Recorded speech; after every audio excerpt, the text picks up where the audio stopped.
60% ng kumpleto ang proyekto ng Department of Public Works and Highways sa Tuguegarao City na layong maibsan ang matinding pagbaha sa lungsod. Si Teresa Campos ng Radyo Pilipinas Tuguegarao sa sentro ng balita.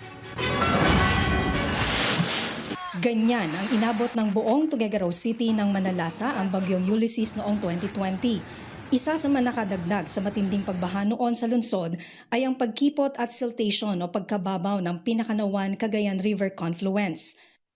Pero dahil puspusan ang Oplan kontra baha ng pamahalaan, tiwala sa Department of Public Works and Highways o DPWH Secretary Vince Dizon na maiibsan na ang matinding pagbaha sa Tuguegarao City.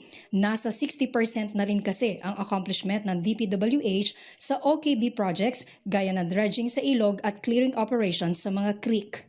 Every rainy season, lagi nagdadaga ng putik tsaka ng buhangin ang kababa. So kailangan ito tuloy-tuloy. Ang problema lang talaga, sabi nga ni Mayor Mike kanina, is never pa ito ginawa na yan.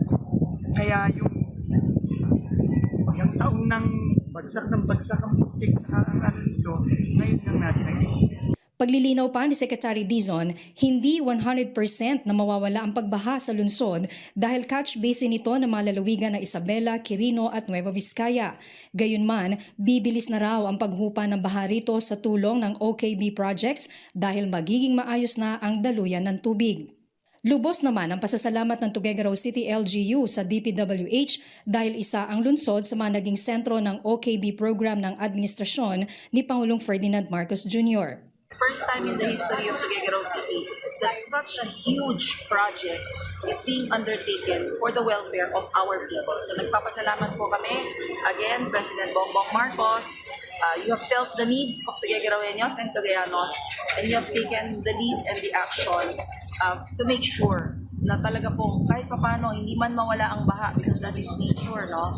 Pero maibsan ito. Giit ng DPWH, patuloy nilang isusulong ang hangarin ni Pangulong Marcos na mabawasan ang mga pagbaha lalo na sa mga flood-prone area gaya ng Cagayan Province. Mula rito sa Tuguegarao City para sa Integrated State Media, Teresa Campos ng Radyo Pilipinas, Radyo Publiko.